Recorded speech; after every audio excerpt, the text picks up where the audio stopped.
یو وخت په پښتنو کې حیا دومره وه یو جینۍ به وه او هغه یو هلک په نامه وه یو هلک په نامه به وه او چېرته به زنانو په کور کې باس کولو د هغې هلک نوم به پکې رالو نو چې د هغې هلک نوم نو چې دا کومه جینۍ به د هغه په نوم و دې به د هغه نوم واورېدو نو مخ ته به یې پلو ونیولو روانه به شوه حیا به یې کوله چې زه د هغه په نوم یم او دی د هغه نوم و باس رالو نو حیا به یې کوله ځان به ورته بد ښکاري یو وخت کې پښتنو کې حیا او نن پښتون کې حیا دومره ده زما په لور او په خور کې چې د چا په نوم باندې شي نکاح نه شوی نکاح نه شوی صرف په نوم باندې چې دا به دلته کو صرف هغه کویدل هغه رسم وشي په نکاح نه وي نو د هلک لومبی کار سي چې هغه به دې جینۍ ته په ګفټ کې موبایل ورته سیم پکې واچوي دا په دې به ما سره خبرې کوي نو هغه زما لور او خور هغه به لګیایي هغه سره به خبرې کوي نو رور به پښتون به ځان ته وایي پلار به پښتون به ځان ته وایي هغه تپوس وکړي چې زه وختي راسې راغلی یم او زه وایم اوبه راوړئ دا فلانۍ څه شوه نو مور ورته وایي هغه فلاني سره نه وایي او که بالفرض یو پلار او یو ورور په خپله تپوس وکړو چې نه دا تا څوک دا چا سره دی دا پلانکي خان سره مې خبرې دومره حد ته د پښتنو حیا راله چې لور او خور پلار او ورور ته وایي چې فلاني سره وي خبرې او د فلاني دله لومبی کار دی چې هغه به په موبایل په ګفټ کې ولیږي وایي دې باندې به صرف ما سره خبرې کوي بل چا سره به نه کې او ورته وایي زیلوډ ته وکړم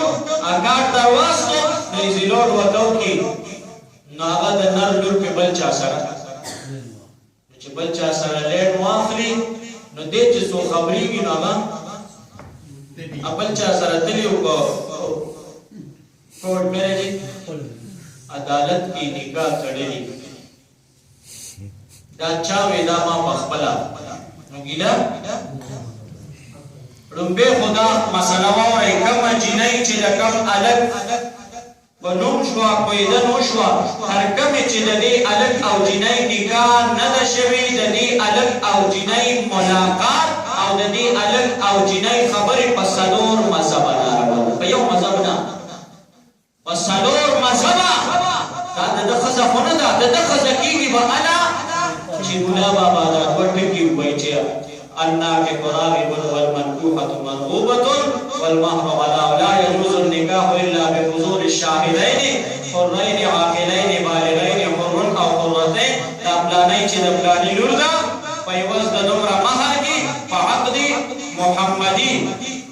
په حضور د دې ګواهانو کې تا ډېراني دپاره ورکړې وه وردې کړه او ډېرانې وایي چې ما قبوله کړې وه تر هغې وخته پورې دا د ده ښځه نه ده یو وخت کې پښتون کلچر کې دومره حیا وه چې د هغې جینۍ په مخ کې به د هغې هلک نوم بل چا واغشت نو هغې په مخ ته پلو ونیولو هغه میدان به یې پرېښود او یو وخت کې اوس هغه 24 ګنټې لګیا وي خبرې کوي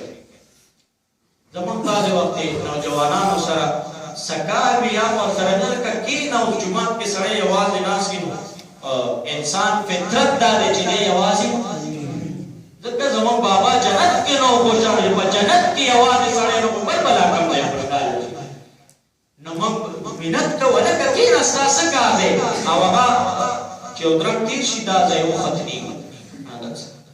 نو بیا څه ټک ټکو کېږي یاره استاد چې زه ځم زما ډېر هلکه کښېنه د خدای بنده خو ته خدای کور کې راځي یاره بیا کېږي مجبور نو کېني نو بیا کر شي نو بیا یاره اخري مجبور شي چې وایي یاره استاد ابراهیم یې ده که نه څه چل کوم زه به ویې لږ بولم